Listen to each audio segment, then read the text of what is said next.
Hello नमस्कार दोस्तों, कैसे हैं आप। उम्मीद करता हूँ ठीक होंगे। Tricky IM with NL study में आपका स्वागत है दोस्तों हम एक ऐसी प्रश्नावली के बारे में पढ़ रहे थे, अर्थात आंकड़ों का निरूपण किस प्रकार से किया जाता है। इसके बारे में कहा जाता है दोस्तों कि या तो इस प्रश्नावली से संबंधित कोई प्रश्न पूछा ही नहीं जाता है, और यदि प्रश्न पूछ लिया तो वो प्रश्न बहुत अधिक महत्व रखने वाला होता है, क्योंकि लगातार उससे संबंधित 3-4 क्वेश्चन लगातार पूछे जाते हैं, 5 तक भी पूछ लिए जाते हैं कई बार। तो इस प्रश्नावली का एक प्रश्न से 4-5 अंकों का वेटेज होने के कारण अपने आप में महत्व काफ़ी बढ़ जाता है अन्य प्रश्नावलियों की तुलना में। और है भी ये बहुत सरल प्रश्नावली, ज़्यादा कठिन भी नहीं है, सिर्फ हमें आंकड़ों को ध्यान से देखना पड़ता है। और आंकड़ों का निरूपण किस प्रकार से किया जाता है इसके बारे में हमने पिछले वीडियो में पढ़ा भी था। 3 प्रकार से होता है, या तो तालिका द्वारा, या चित्रों द्वारा, या फिर ग्राफ द्वारा। और हम पिछले वीडियो में चित्रों के द्वारा जो निरूपण किया जाता है उसके बारे में पढ़ा था, और आज उसी का ये दूसरा भाग लेके आए हैं। चित्रों द्वारा निरूपण 3 प्रकार से होता है, या तो वर्त चार्ट, या फिर दंड आरेख, या फिर रेखा चित्र द्वारा। तो वर्त चार्ट के बारे में हमने पिछले वीडियो में पढ़ लिया था, और आज हम दंड आरेख और रेखा चित्र दोनों के बारे में कवर करने का प्रयास करेंगे। और एक बात और बता देना चाहता हूँ दोस्तों, ये 2025 है, ये काफ़ी भर्तियों को अपने अंदर समाये हुए हैं, यानी बहुत छोटी से लेकर बड़ी तक विभिन्न प्रकार की अनेक भर्तियां इस 2025 में होने वाली हैं। और इसके जनवरी, फरवरी, मार्च और ये अप्रैल लगभग एंड की तरफ बढ़ रहा है, तो 4 महीने तो इसके निकल चुके हैं। शेष समय वो भी इसी प्रकार से निकल जाएगा। अगर हमने तैयारी शुरू नहीं की है तो तैयारी करना और उसे लगातार जारी रखना परीक्षा तक, ये हमारा प्राथमिक कर्तव्य होना चाहिए दोस्तों। और इसमें हमें कठिनाई ज़रूर महसूस होती है, हमें अपने आप को व्यवस्थित करने में कठिनाइयाँ भी महसूस करनी पड़ती हैं, कठिनाइयाँ आती भी हैं। लेकिन ये भी कड़वा सच है दोस्तों कि सही समय पर पिए गए कड़वे घूंट होते हैं, वो अक्सर ज़िंदगी मीठी कर दिया करते हैं दोस्तों। सही समय पर पिए गए कड़वे घूंट अक्सर ज़िंदगी को मीठी कर दिया करते हैं। अर्थात अब वो बहुत ही उचित समय है। हालांकि गर्मी का मौसम आ चुका है, गर्मी में पढ़ने में वैसे भी दिक्कतें ज़्यादा आती हैं, लेकिन हमें पर्यावरण से अपने शरीर को संतुलित करते हुए, पर्यावरण के अनुसार अपने आप को ढालते हुए शरीर को स्वस्थ रखना है, और पढ़ाई को लगातार कंटिन्यू रूप से जारी रखना है। इसमें किसी प्रकार की रुकावट आने का मतलब है हम अन्य से पीछे जा रहे हैं। तो हमें आगे बिल्कुल भी समय बर्बाद नहीं करना है, कोई इंतज़ार नहीं करना है। हमें अगर पढ़ाई शुरू कर लिया तब तो बहुत अच्छा है, अगर शुरू नहीं किया तो अब भी वक्त है। हम लगातार मेहनत करेंगे पेपर तक, तो अब भी हमारे पास बहुत समय है, हम कुछ भी कर सकते हैं। ऐसा सोचकर हमें आज से नए सिरे से पढ़ाई की शुरुआत कर देनी चाहिए। तो चलिए, इन्हीं शब्दों के साथ हम आज का ये दूसरा टॉपिक हमारा दंड रेखा द्वारा निरूपण, इसके बारे में समझने का प्रयास करेंगे। जिन आंकड़ों को रेखाओं के आधार पर प्रदर्शित किया जाता है, रेखाओं से उन्हें रेखा चित्र कहा जाता है। क्या कहा जाता है? रेखा। इसमें रेखाओं को दिए हुए आंकड़ों के लेवल के आधार पर घटाया अथवा बढ़ाया भी जा सकता है। रेखाएं होती हैं, जैसे ये रेखा है, और इसमें ये देखो दंड रेखा का मतलब इसको आयताकार बना दिया जाता है। ये एक दंड है। अगर इस प्रकार की आकृतियां किसी चित्र में होती हैं तो वो दंड रेखा द्वारा निरूपण कहलाता है। तो ये रेखा डबल रेखा है और इसको मिला दिया अर्थात आयताकार आकृति बन चुकी है। तो ये दंड रेखा चित्र होते हैं दोस्तों। इनको समझने के लिए हमें ये एक उदाहरण समझना पड़ेगा। अगर लिखित है, अगर चित्रित ग्राफ को ध्यानपूर्वक पढ़िए और दिए गए प्रश्नों के उत्तर दीजिए। विगत यहाँ से शुरू हो चुका है। विगत वर्षों में कामकाजी और गैर कामकाजी महिलाओं की संख्या है वो सर्वेक्षण, उनका सर्वेक्षण है वो निम्न प्रकार से है। ये मिलियन में है दोस्तों, मिलियन, इनकी संख्याएं मिलियन में दे रखी हैं। तो चाहे लाख में हो चाहे मिलियन में हो, उत्तर आएगा वो इस इकाई के आधार पर देना हमें, मिलियन। कौन सी संख्याएं हैं ये देखिए, इसमें ये एक चित्र है, दंडरेखा चित्र। इसमें ये तो 2011, 2012, 2013, 2014 और 2015 ये तो हैं वर्ष। इन वर्षों में महिलाओं ने काम किया। ये जो दंडरेखा चित्र बनाए गए हैं ये महिलाओं की संख्या को दर्शा रहे हैं। ये देखिए ये चित्र है ना, ये महिलाओं की संख्या दर्शा रहे हैं। अब ये 50, ये देखिए 50 की सीध में ये आयत यहाँ तक आ चुका है और ये 60 की सीध में आ चुका है। ये भी 60, ये फिर 50 की सीध में, और ये यहाँ 70 की सीध, 70 से थोड़ा ऊपर मान लो 70, 72, ये पूरा फिक्स 70 की सीध में आ रहा है। और ये 80 के सीध में आ रहा है ना। ये दोनों 70 ही मान लो, ये दोनों 70 की तरफ है, और ये 60 और ये 50। इस प्रकार से ये आंकड़े मिल रहे हैं ना। ये 40 और ये भी आगे 40, ये देखिए 30, ये 30 है, ये 80, ये 70, ये 70, ये 40, ये 40, ये 50, ये 60। इस प्रकार से ये दंडरेखा चित्र हैं। ये महिलाओं की संख्या दर्शा रहे हैं। ये महिलाओं की संख्या है 10 मिलियन। ये लिखा ना, यहाँ थोड़ा हल्का दिखाई दे रहा है, मिलियन में ये लिखा हुआ है, मिलियन में संख्या है महिलाओं की। तो एक तरफ कामकाजी महिलाएं, ये जो लाल लिखा हुआ है इसका मतलब लाल आयत है, लाल दंडरेखा चित्र है, ये कामकाजी महिलाओं को बता रहा है। जबकि ये ब्लैक गैर कामकाजी महिलाएं, ये ब्लैक वाला आयत है, ये कौन सा दर्शा रहा है, गैर कामकाजी महिलाओं को। ये खाली दिखाई दे रहे हैं, ये तो गैर कामकाजी, और ये लाल रेड कलर में भरे हुए दिखाई दे रहे हैं, ये दंड आरेख है। ये क्या बता रहे हैं, कामकाजी महिलाओं की संख्या। और ये संख्या कितनी है, 10 million, 20 million, 30 million, 40 million, 50 million, 60 million, 70 million, 80 million. इस प्रकार से ये मिलियन में संख्या दे रखी हैं। तो प्रश्न में क्या पूछा है, बस ये आंकड़ा एक बार आपने समझ लिया तो सवाल चाहे किसी भी तरीके से पूछ लें, हम आराम से कर सकते हैं। बस ये ध्यान रखना, जैसे ये 60 है तो 60 की सीध में दो दंड आरेख आ रहे हैं। कौन कौन से, एक तो 2011 का, और वो भी किसका, गैर कामकाजी महिलाओं का। गैर कामकाजी महिलाओं का 2011 में आंकड़ा कितना था, 60 मिलियन। और 2012 में कामकाजी महिलाओं का आंकड़ा क्या था, 60 मिलियन। बस ये ध्यान रखना है इस प्रकार से। अब कामकाजी प्रश्न में देखिए, 2014 में कामकाजी और गैर कामकाजी महिलाओं का क्रम से अनुपात क्या है। कामकाजी महिलाएं और गैर कामकाजी महिलाएं कब, 2014 में। ये 2014 है। इसमें कामकाजी महिलाएं देखिए पहले तो कौन से हैं कामकाजी, ये लाल, ये चिन्ह संकेत दे रखा है ना ऊपर प्रतीक, ये लाल आयत है कामकाजी महिलाओं का। तो ये 2014 में कामकाजी महिलाएं किस संख्या की तरफ बढ़ रही हैं, 70 मिलियन। तो ये लिख दो 70 मिलियन।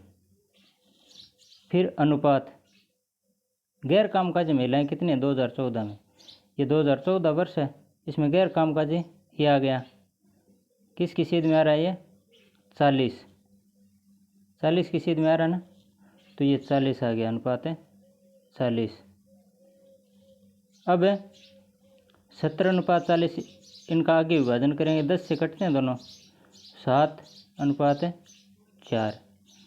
बस यही अनुपात बताना है। कामकाजी और गैर कामकाजी महिलाओं का 2014 में अनुपात क्या था, 7:4। अगला प्रश्न देखिए, किस वर्ष कामकाजी और गैर कामकाजी महिलाओं के बीच अंतर सर्वाधिक था? कामकाजी और गैर कामकाजी महिलाएं, इनके बीच अंतर सबसे ज़्यादा किस वर्ष में था? तो यहाँ देखिए 2011 में अंतर कितना है, 50 कामकाजी और 60 गैर कामकाजी, अंतर कितना, 10 मिलियन का। इस प्रकार 2012 में कामकाजी 60 और गैर कामकाजी 50, यहाँ भी अंतर कितना है, 10 का। 2013 में कामकाजी कितने हैं, 70, गैर कामकाजी 40, अंतर कितना आ गया, 70 में से 40 गए 30 का। और यहाँ 2014 में गैर कामकाजी कितने हैं, 40 और कामकाजी 70, यहाँ भी अंतर 30 का है। इसमें 2015 में देखिए गैर कामकाजी महिलाएं कितनी, 30, ये 30 आ रहे हैं ना, 30 है, और कामकाजी महिलाएं कितनी हैं, 80, यहाँ अंतर कितना आ रहा है, 50। तो कहने का मतलब 2015 में इनका अंतर सर्वाधिक होगा कितना, 50 मिलियन। तो यही पूछा है इसमें प्रश्न में, किस वर्ष कामकाजी और गैर कामकाजी महिलाओं के बीच अंतर सर्वाधिक था? तो 2015 में। 2015 में सर्वाधिक अंतर था, क्यों था? क्योंकि 80 कामकाजी महिलाएं थी और 30 गैर कामकाजी महिलाएं, दोनों के बीच का अंतर 50 का हो गया, जो कि अन्य वर्षों में इतना नहीं था, इसलिए 2015 इसका उत्तर आ गया। अगला प्रश्न देखिए, वर्ष 2011 में कामकाजी महिलाओं की संख्या का वर्ष 2015 में कामकाजी महिलाओं की संख्या से क्रमशः अनुपात कितना है? सबसे पहले तो 2011 में कामकाजी महिलाएं कितनी थी, ये तो लिखा 2011 में कामकाजी महिलाओं की संख्या, ये उतार लेते हैं कितनी है। 2011 में कामकाजी महिलाओं की संख्या, ये 2011 वर्ष है, इसमें कामकाजी महिलाएं अर्थात रेड कलर वाला दंड, अरे कितना है, 50, तो ये 50 लिख दो पहले। 2015 में कामकाजी महिलाएं कितने, 50 मिलियन। आगे कौन सा है, 2011 में कामकाजी महिलाएं 50 मिलियन, फिर 2015 में कामकाजी महिलाओं की संख्या। अब 2015 में कामकाजी महिलाएं संख्या क्या है इनकी, ये 2015, इसमें कामकाजी महिलाएं 80 मिलियन है, कितने, 80 मिलियन। तो यहाँ 80 इनका अनुपात बताना है, 0 से 0 कट गया, यहाँ बचा 5 और यहाँ बचा 8, तो उत्तर कितना आ गया, 5:8। इसी प्रकार से प्रश्न पूछे जाते हैं। प्रतिशत में कई बार पूछ लेते हैं, जैसे ये 2011 में 5 आया, ये 8 का कितना प्रतिशत होगा, या 2015 में जो जनसंख्या उसका कितना प्रतिशत होता है, 8 × 5 = 100, किसी प्रकार से कर सकते हैं। आगे देखिए, वर्ष 2015 में कामकाजी और गैर कामकाजी महिलाओं की कुल संख्या, अब देखिए कुल पूछ लिया, कामकाजी और गैर कामकाजी 2015 में दोनों की कुल संख्या लिखते हैं पहले। तो 2015 में कामकाजी कितने हैं, 80 मिलियन है ना, और गैर कामकाजी कितने हैं, 30 मिलियन, तो कुल कितनी आ गई, 80 + 30 110, ये लिख देते हैं पहले। तो 2015 में कामकाजी और गैर कामकाजी महिलाओं की संख्या 80 + 30 = 110 मिलियन।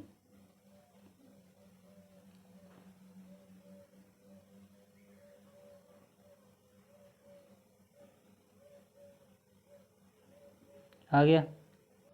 अब आगे पूछा है, उस वर्ष अर्थात 2015 में गैर कामकाजी महिलाओं की संख्या, तो गैर कामकाजी महिलाओं की संख्या उस वर्ष में कितनी थी, वर्ष 2015 में गैर कामकाजी महिलाओं की संख्या 30, कितनी थी, 30 मिलियन। अब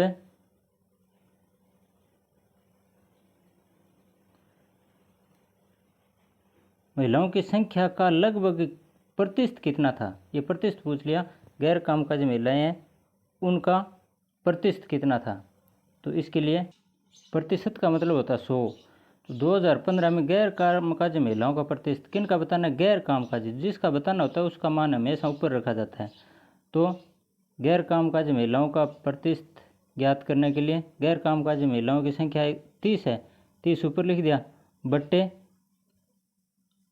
कुल कितनी है संख्या 2015 की कामकाजी और गैर कामकाजी दोनों का प्रतिशत बताना है। तो कुल संख्या इनकी कितनी है 110, 110। अब प्रतिशत का मतलब गुणा 100, ये प्रतिशत बताना है। 0 से 0 कट गया, 100 का 3 से गुणा करते हैं 300 बटे 11, पूरा पूरा भाग नहीं जाता है, लगभग मान बताना है। तो ये आ जाएगा 11 दूआ 22, बच गए 8, 11 7 77, बच गए 3, 11 दूआ 22 और 11 7 77, ये लगभग 27.27% आता है। ये आप भी करके देख लिया करो किस प्रकार से आया, मेरे से गलती भी हो सकती है, तो आप खुद अभ्यास किया करो साथ में। अगला प्रश्न देखिए, आंकड़ों का रेखा चित्र द्वारा निरूपण। वे तो हो गया दंड रेखा द्वारा निरूपण, और एक होता है रेखा चित्र द्वारा निरूपण। रेखा चित्र किस प्रकार से बनाया जाता है, एक ग्राफीय आकृति बनाते हैं, रेखाएं खींची जाती हैं, उनमें कोई निश्चित वर्ष है वो चिन्हित कर दिया जाता है। ग्राफ में रेखाओं को मिलाकर आंकड़ों को प्रदर्शित करना रेखा चित्र का निरूपण कहलाता है। प्रश्न देखिए, विगत वर्षों में पिछले वर्ष से जनसंख्या में प्रतिशत वृद्धि निम्न प्रकार है। आगे चित्र दिया गया इसका। तो विगत का मतलब होता है पिछले, जो निकल चुके हैं उन वर्षों में जो पिछला वर्ष था उसकी जनसंख्या में प्रतिशत वृद्धि निम्न प्रकार है। ये मान बताया गया इस चित्र में। ये देखिए, ये वर्ष 2010 में प्रतिशत वृद्धि कितनी थी 30। ये रेखाएं हैं, रेखाएं एक तरफ हमने वर्ष लिख दिया, ये जो नीचे की संख्या बता रही है ये रेखा वर्ष 2010, 2011, 2012, 2013, 2014, 2015, ये तो वर्ष बता रहे हैं। जबकि बाईं तरफ है ये खड़ा तीर का निशान ये बता रहा है प्रतिशत में वृद्धि। ये प्रतिशत में वृद्धि भी हो सकती है, कमी भी हो सकती है। तो ये 0 से 10% की वृद्धि, फिर 20% की वृद्धि। ये रेखा 30% की वृद्धि बता रही है, ये तो 10 की वृद्धि बता रही है, ये 20 की वृद्धि बता रही है, ये 30 की वृद्धि बता रही है, ये 40 की, ये 50 की, ये 60 की, ये 70 की, ये 80 की, ये वृद्धि बता रही हैं। ये रेखाएं है ना ये। तो हमें इन रेखाओं पर जो चिन्ह अंकित किए गए हैं उनका मान देखना है। जैसे एक तो ये चिन्ह दे रखा है, वर्ष 2010 में वृद्धि कितनी थी 30%। वृद्धि में दोस्तों एक प्लस माइनस और ध्यान रखना होता है। 0 से कई बार कम हो जाती है जनसंख्या में वृद्धि है, वो माइनस में चली जाती है, अर्थात ऋणात्मक हो जाती है। तब जनसंख्या अगर इस वर्ष 100 है तो ऋणात्मक होने पर वो 100 से कम होगी, चाहे वो 99 हो, चाहे 98 हो, चाहे 80 हो, और प्लस होने पर हमेशा 100 से ज़्यादा रहेगी। तो यहाँ ये सारे के सारे आंकड़े दे रखे हैं, ये प्लस में है, ये 0 यहाँ, फिर प्लस के 10, प्लस के 20, प्लस के 30, प्लस के 40, प्लस के 50, प्लस के 60, प्लस के 70, प्लस के 80, अर्थात प्लस में वृद्धि हो रही है। इस आंकड़े के अनुसार, इस चित्र के अनुसार वृद्धि है वो सभी में प्रत्येक वर्ष में प्लस में वृद्धि हो रही है। तो ऋणात्मक नहीं ध्यान में रखना, हमें सिर्फ प्लस में वृद्धि हो रही है इसमें। ये देखिए 2010 में वृद्धि 30% की हुई, 2011 में ये देखिए इसकी सीधे में 50, तो 2011 में प्लस 50%, यहाँ प्लस 30%, और ये देखिए 2012 में प्लस 20%, और 2013 में प्लस 60%, 2014 में प्लस 40%, और 2015 में प्लस के 50%। इस प्रकार से 50% वृद्धि कौन कौन से वर्षों में हो रही है, ऐसा भी पूछ सकते हैं। तो 2011 और 2015 में। 60% की वृद्धि कौन से वर्षों में हो रही है, सिर्फ एक वर्ष है 2013 जिसमें 60% की वृद्धि हुई है। ऐसा कौन सा वर्ष है जिसमें वृद्धि 20% हुई, तो ये 2012 है। ऐसा कौन सा वर्ष है जिसमें वृद्धि 30% हुई, 2010। और ऐसा कौन सा वर्ष है या 2011 और 2015 में समान रूप से प्रतिशत वृद्धि हुई है, तो वो कितनी हुई, ये 50% की हुई है। कितनी, 50% की वृद्धि।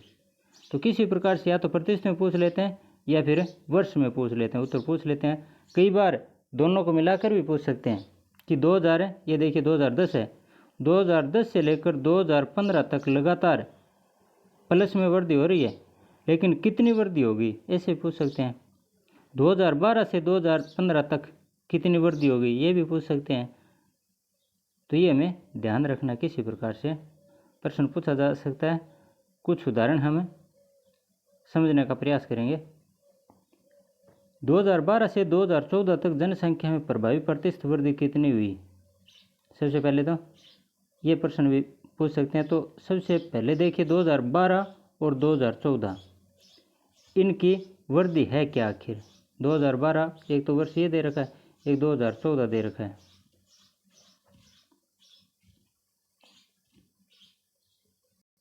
दो 2012 से 2014 तक पूछा उसने, तो 2012 में कितने, 20%। यहाँ 2012 से पीछे का नहीं पूछा, 2012 से 14 के बीच की पूछी है। तो 2012 को हम एक बार एक मान लेते हैं, 2012 से 14 तक।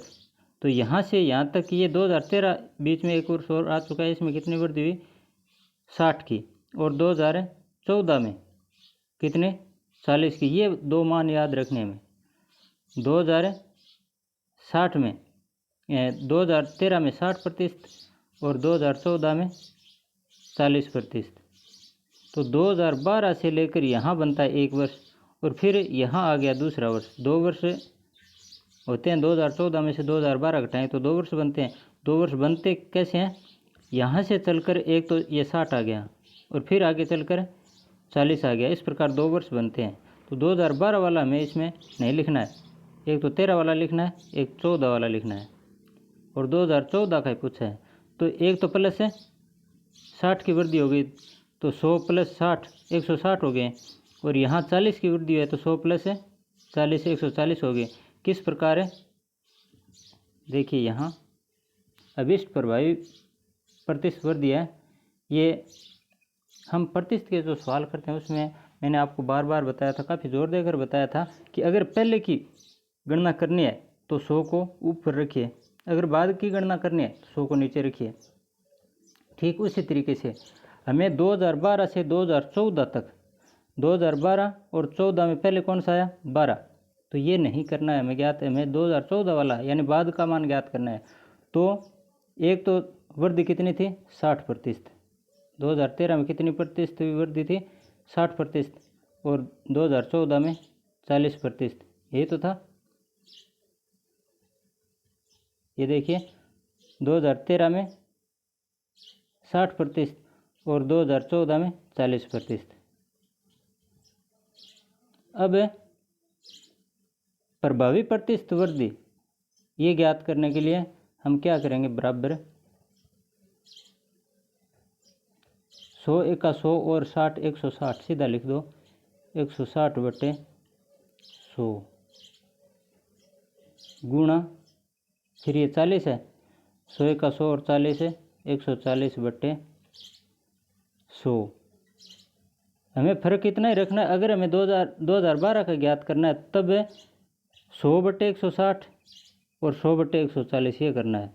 अगर 14 का ज्ञात करना है तो 100 नीचे रखो और 12 का ज्ञात करना है तो 100 ऊपर रखो, बस इतना ही ध्यान रखना है। और -1 क्योंकि 2012 से पहले जितना था उसको हमने 1 मान लिया, -1 कर दो और पूरे का गुणा, ये प्रभावी प्रतिशत आगे और दे दिया है, गुणा 100।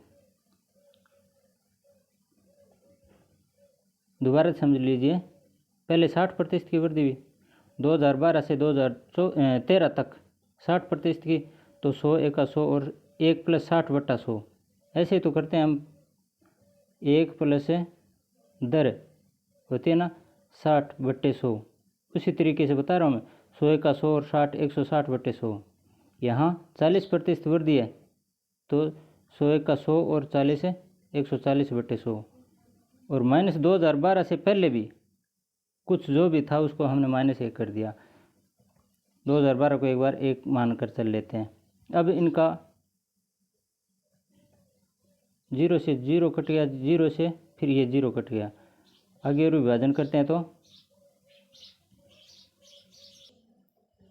ये कट जाते हैं। 4 चौके 16 और 25 चौके 100, 14 चौके 56 बटे 25 -1 और गुणा 100, ये तो बचा है गुणा 100 बराबर ये 25 लघुत्तम आ गया। 25 का 25 में भाग एक बार, 56 का 1 से गुणा 56 -1 का 25 में भाग 25 बार, 25 का 1 से गुणा 25 और गुणा 100 बराबर 56 में से 25 गए 31 बटे 25 गुणा 100। 25 का 100 में भाग जाता है, 25 चौके 100 और 31 चौके 4 थे 12, 124%। तो 2012 से 2014 तक जनसंख्या में प्रभावी प्रतिशत वृद्धि कितनी थी? 124%। इस प्रकार से हल करना है। अगला सवाल देखिए,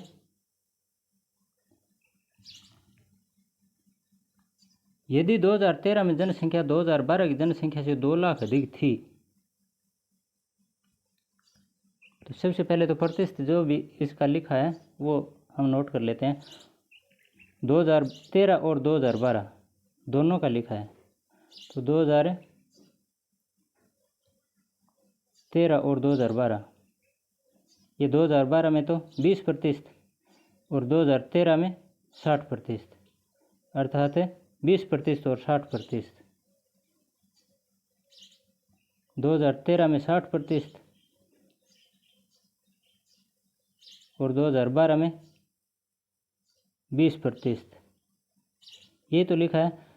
अब दोनों में 2012 की जनसंख्या से 2 लाख अधिक थी, इसका मतलब है 2013 में जनसंख्या ज़्यादा थी, 2012 से कितनी अंतर आ गया, दोनों का अंतर आ गया। 2013 माइनस 2012 का मतलब है माइनस होते ही अंतर आ गया। अंतर कितना हुआ? दोनों वर्षों की जनसंख्या प्रतिशत में अंतर कितना आ गया? 60 में से 20 घटा दो, 60 - 20 बराबर है 40%। अंतर कितना आ गया? 40%। ये तो 100 के पीछे अंतर आया, जबकि सवाल में दे रखा है 2 लाख अधिक थी, अर्थात जनसंख्या का अंतर कितना है? 2 लाख। यहाँ दोनों वर्षों की जनसंख्या में अंतर कितना दे रखा है? 2 लाख। अब हमें 2012 में जनसंख्या क्या थी वो ज्ञात कर लेते हैं। यही तो पूछा है, तो बताओ 2012 में जनसंख्या कितनी थी? यहाँ अंतर एक तो प्रतिशत वाला, प्रतिशत अंतर कितना है? 40। 2 कॉलम बना लेते हैं हम। प्रतिशत अंतर 40 का, जबकि कुल जनसंख्या कितनी? कुल जनसंख्या 100 और अंतर 40। इसी प्रकार अंतर दोनों की जनसंख्या में अंतर दे रखा 2 लाख का, ये तो है प्रतिशत और ये है जनसंख्या 2 लाख। कितने है? 2 लाख है, ये लाख समझना इसको। और यहाँ 2012 की जनसंख्या हमें ज्ञात करनी है। ये तो है 2012 की जनसंख्या कितनी थी, ये हमें ज्ञात करनी है। जबकि प्रतिशत वाला ये देखिए 2012 की जनसंख्या इसमें प्रतिशत में कितनी थी? 2012 की जनसंख्या प्रतिशत 20, कितना था? 20 है ना। सॉरी, मैंने कॉलम थोड़ा अलग लिख दिया। ये तो प्रतिशत का कॉलम और ये लाख, लाखों का कॉलम, मिलियन कॉलम लाखों का। यहाँ मिलियन में था लेकिन यहाँ परसेंट में लाख दे रखा है, हज़ार भी दे सकते हैं, तो इसके अनुसार हमें बताना है। ये लाख का कॉलम है और ये प्रतिशत का, प्रतिशत वाला मैंने यहाँ लिख दिया, इसको ऊपर लिखना है। ये तो प्रतिशत है, 40% दोनों का अंतर है, जबकि 2012 में कितनी थी? 20%। यहाँ दोनों का अंतर 2 लाख है, 2 लाख दे रखा है, जबकि 2012 की जनसंख्या में ज्ञात करनी है। ये सारणी बनाने के बाद सीधा गुणा कर दो ऐसे। 40 का इस प्रश्नवाचक चिन्ह से, 2 लाख का 20 से गुणा, तो जो प्रश्नवाचक चिन्ह के साथ जिसका गुणनफल हुआ उसको हर में लिखो। हमेशा मैं आपको बताते आया हूँ, हर में क्या लिखना है? 40 का गुणा प्रश्नवाचक चिन्ह से हुआ है तो 40 को नीचे लिखो और ऊपर लिखो 20 गुणा 2 लाख, 20 गुणा 2 लाख। कटते हैं तो काट दो, 20 दुआ 40 और 2 का 2 में भाग जाता है एक बार, तो 1 लाख आ गया। क्या आ गया? 1 लाख। जनसंख्या 2012 में कितनी थी? 1 लाख थी। ऐसे ज्ञात करना है। अगला प्रश्न देखिए, यदि 2015 में जनसंख्या 5 लाख थी 2015 में, तो 2013 में जनसंख्या बताओ। बाद की दे रखी है, 2015 की दे रखी है, 2013 की बतानी है, तो बाद वाली तो बतानी है या पहले वाले? पहले वाली। बाद की तो 2015 की दे रखी है, 2015 की जनसंख्या कितनी है? 5 लाख। और 2013 की जनसंख्या हमें बतानी है, तो 2013 की जनसंख्या बताने के लिए 5 लाख लिख दो सीधा, गुणा। अब 100 ऊपर लिखना है या नीचे? सोचकर बताइए। हमें पहले की जनसंख्या बतानी है। 2015 और 2013 में पहले 2013 आते हैं, तो 2013 की जनसंख्या बताने का मतलब पहले की जनसंख्या बतानी है, तो पहले की जनसंख्या बताने के लिए 100 हमेशा ऊपर आता है, 100 हमेशा ऊपर आता है, तो ये 100 ऊपर लिख दो, गुणा 100 ऊपर लिख दो, 2 बार लिख दो, 13, 14, 15। अब देखिए प्रतिशत, कितने प्रतिशत की वृद्धि हुई थी चित्र में? देखिए 2013 और 15, ये तो 2013, यहाँ 60, 13 को छोड़ दो, 2014 में कितना? 40, तो एक तो 40% की वृद्धि, और 2015 में 50%। ये दो आंकड़े याद रखने में, 40% की वृद्धि और 50% की वृद्धि, 40 और 50, क्योंकि 2013 का तो पूछा ही है, तो वो प्रतिशत वृद्धि जितनी हुई थी वो 2012 पर हुई थी, इसलिए 2013 वाला हमें नहीं लिखना है, हमें सिर्फ 2014 और 2015 का लिखना है। 40% और 50%। 40% का मतलब है 140 लिख दो, सारे प्लस में है, और 50% का मतलब है 150 लिख दो। 100 का 100 और 50 150, 100 का 100 और 40 140। इस प्रकार से अब इनका डिवाइडेशन, 50 दुआ 100 और 50 थी 150, ये कटते हैं, 0 से 0 कट गया, और 2 7 14, ऊपर क्या बच गया? 5 से 50 लाख, 50 लाख ऊपर आ गया, और बटे 7 3 21, 21 का भाग लगाते हैं, तो 21 दुआ 42 बच गए 8, 80, 21 तिया 63, 21 चौको 84 ज़्यादा हो जाते हैं, 21 तिया 63 बच गए 17, 21 अठा 168, लगभग 2.38 लाख ये जनसंख्या आ गई 2013 की।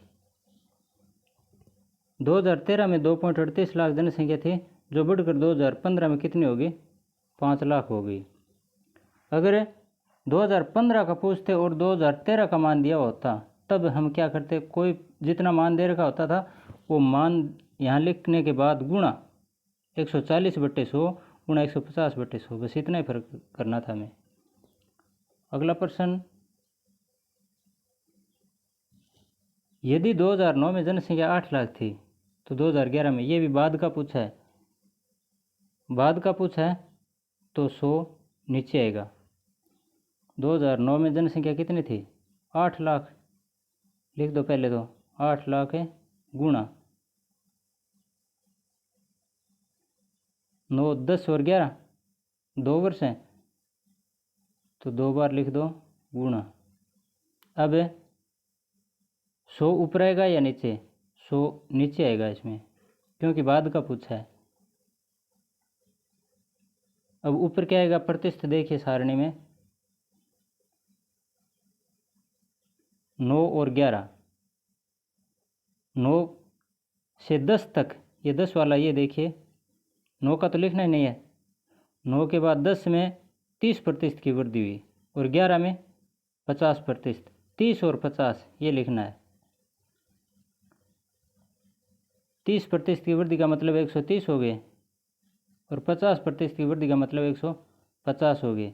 ये फिर डिवाइडेशन करने पर 50 × 100 और 50 दिए 150, 0 से 0 कट गया।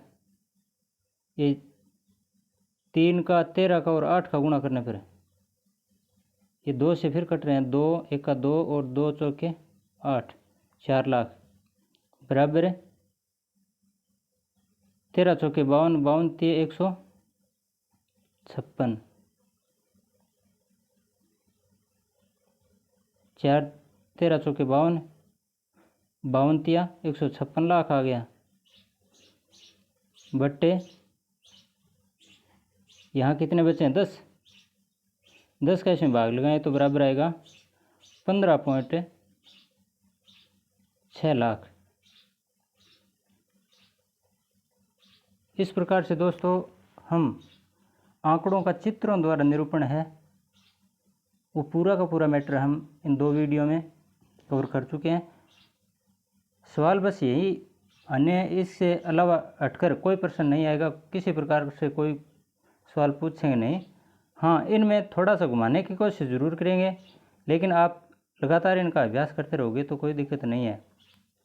जोड़ पूछ सकते हैं, घटाव पूछ सकते हैं, गुणा पूछ सकते हैं, भाग पूछ सकते हैं, बस इन संख्याओं को देखकर ऐसे पूछ सकते हैं 2015 से 2014 में कितनी कम जनसंख्या थी, या 2010 से 2014 में कितनी जनसंख्या अधिक थी, या दोनों किसी एक वर्ष की 2014 में जनसंख्या बताइए, 2013 में जनसंख्या बताइए, कितने प्रतिशत की वृद्धि हुई ये बताइए।